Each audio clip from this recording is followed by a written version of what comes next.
নমস্কাৰ সকলোকে মোৰ অন্যতম ভিডিঅ'টোলৈ স্বাগতম জনাইছোঁ। আজি মই আপোনালোকৰ আগত গা ধোৱা চাবোন ঘৰত কেনেকৈ বনাব পাৰি তাকে আগবঢ়ালোঁ।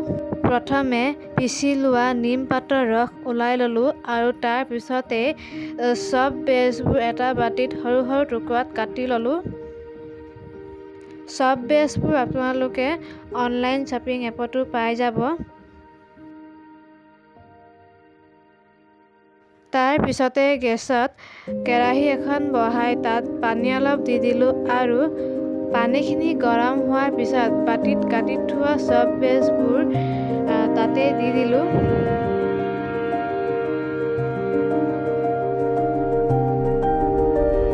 আৰু চব বেজটো সম্পূৰ্ণৰূপে গলি যোৱা পৰ্যন্ত চামুচ এখনেৰে লৰাই থাকিলোঁ।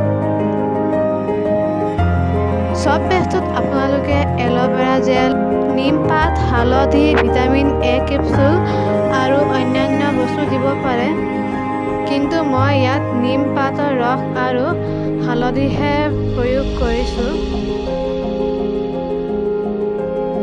যিহেতু এই চাবোন ঘৰত কোনো ধৰণৰ কেমিকেল নিদিয়াকৈ বনোৱা হয়, সেয়েহে এই চাবোন আমাৰ ছালৰ বাবে যথেষ্ট উপকাৰীও হয়। চাবোন বেজটো সম্পূৰ্ণৰূপে গলি যোৱাৰ পিছত ইয়াতে মই নিমৰ ৰস দিছোঁ আৰু লগতে হালধিও অলপ দি দিছোঁ। মিহলোৱাৰ পিছত ইয়াত অলপ উতল অহালৈ ৰখি গেছৰ পৰা নমাই দিলোঁ। যিহেতু চাবোন বনাওঁতে বিভিন্ন ধৰণৰ প্লাষ্টিকৰ বাটি বা ছিলিকনৰ মৌলৰ ব্যৱহাৰ হয়, কিন্তু ইয়াত মই কেৱল ছিলিকনৰ মৌলটোহে ব্যৱহাৰ কৰিছোঁ। আৰু ইয়াতে মই চাবোনৰ মিশ্ৰণটো দি দিলোঁ আৰু ৩-৪ ঘণ্টাৰ বাবে মই এই মিশ্ৰণটো এনেকৈয়ে থলোঁ।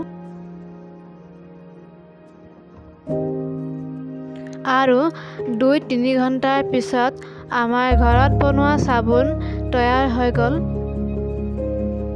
আপোনালোকে এনেকৈ কম বস্তুৰে ঘৰতে চাবোন বনাব পাৰে, এবাৰ বনাই চাবচোন।